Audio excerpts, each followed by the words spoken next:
Mr. Sharma, please say something about the advertisement and anniversary of the school. Please say Mr. Sharma.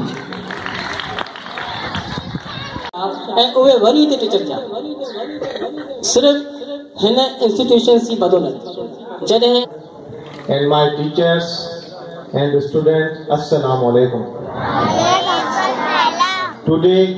I am glad to join you at the day of independence. The day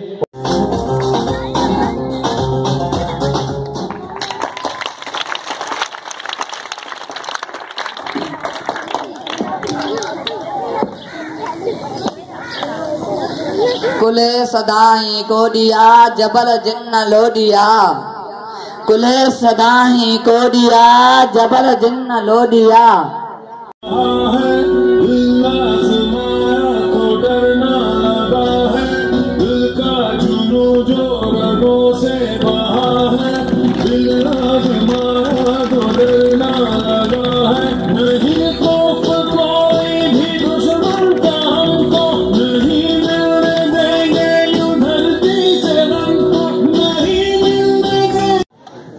Every year, this day celebrated in Pakistan. It is very important day in the history of Pakistan. With the hard work of Qaeda Muhammad Ali Jinnah,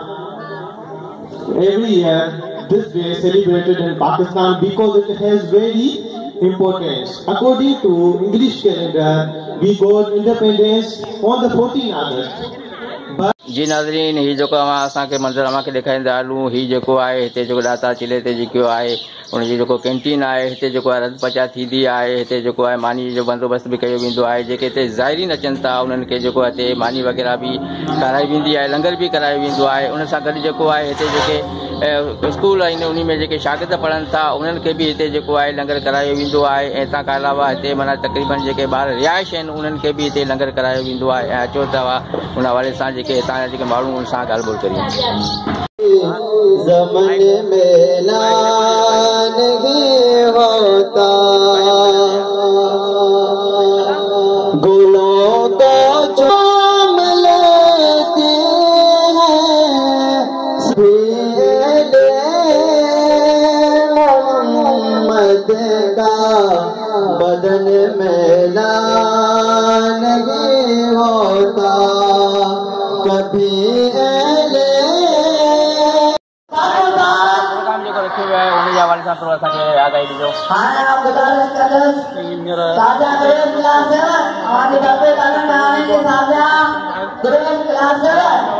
बरसातुनि जे करे जेको programme असांजो late थी वियो ही जेको सो आहे पंहिंजो कचे जो इलाइक़ो आहे हिते ज़्यादा पाणी वग़ैरह जो रोडनि रस्तनि जो प्रॉब्लम थिए थो इन करे हिन जो प्रोग्राम असां अॼु रखियो आहे जेको असां डिसेंट आहे स्कूल जे तरफ़ां मिलाए रहिया आहियूं ऐं इन सां गॾोगॾु असांजो जेको सो स्कूल जी सालगिरह जो बि हिन में शामिल आहे त जीअं त 17 साल असांखे पूरा थी चुका आहिनि अलहमदुलिल्लाह हिन स्कूल खे हलंदे हिन हवाले सां बि इहो प्रोग्राम वरी मल्हायो 14 अगस्त जो प्रोग्राम रखियो आहे जेको असांखे थोरो प्रोग्राम हुन जे हवाले सां असांखे स्कूल जो नालो प्रोग्राम असां हर साल 14 अगस्त ही मल्हाईंदा आहियूं असांजे स्कूल में सुठे जोश सां पर हींअर जेको आहे असांजी स्कूल पहिरीं ॻाल्हि असांजी स्कूल जेको आहे सो घटे जे इलाइक़े में आहे असांजी जेको आहे बरसाति वग़ैरह पइजी छोकिरा जेके घटे जे इलाइक़े में ऐं हींअर जेको आहे बरसाति तमामु तेज़ पइजी वई हुनजे हवाले सां कुर्बानी अची हुनजे करे रोड रस्ता ॿुॾी विया आहिनि ॿुॾी रहिजी विया हिनजे करे जेको आहे मल्हाए न सघिया जेको आहे असां री अगेन करे वरी 14 अगस्त ते तव्हां प्रोग्राम मल्हाए रहिया आहियो ऐं इन हवाले सां थोरो असांखे ॿुधाइजो असली हमेशा टीचर्स मेंस टीचर्स के पाण में जगह तारीख में वडे में वडो काउंटिंग करना ओदी मां असां जो एतराज जो हूंदो आहे पाकिस्तान जज्बे सां मल्हायो वेंदो आहे हां जेको आहे असां के एतराज जो आहे त असीं जेंट्स टीचर्स जेके आहिनि हिते स्पीच करूं था ऐं फीमेल टीचर्स जेके डिसेंट पे स्टेज ते पाण अलॻि कंजो नालो ईंदो मुख़्तलिफ़ क़िस्म जा टेबल असीं नाला वठो कोन्हा महिरबानी करे पाण अची वञो त असांखे नालो वठो ॿारनि पेश कया ऐं इन खां अलावा जेको आहे सो 17 साल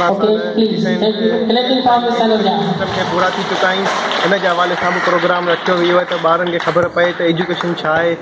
तालीमी हर शइ जो जेको आहे सो अलाए जेसि ताईं इंसानु तालीम नथो करे, तालीम हासिलु नथो करे, उहो जेको आहे सो अंधो आहे। ऐं तालीम हासिलु करणु हर मुस्लमान मर्द ऐं औरत ते फ़र्ज़ु आहे। ऐं हुन बाबति ॼाण हासिलु कंदा त तालीम ई आहे जेको इंसान खे हिन क़ाबिल ते पहुचाए थी त पंहिंजा ख्वाब वग़ैरह हासिलु करे। असां असांजे जेको उस्तादनि सां बि ॻाल्हि ॿोल कई 14 अगस्त जे हवाले सां। हुननि चयो त जेको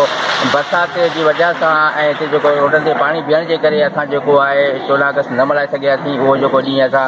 अॼु मल्हाए रहिया आहियूं। ऐं हुन हवाले सां जेको आहे हुन असांखे ॿुधायो। मलक मंज़ूर ख़ासकेली, सोच TV, छटो।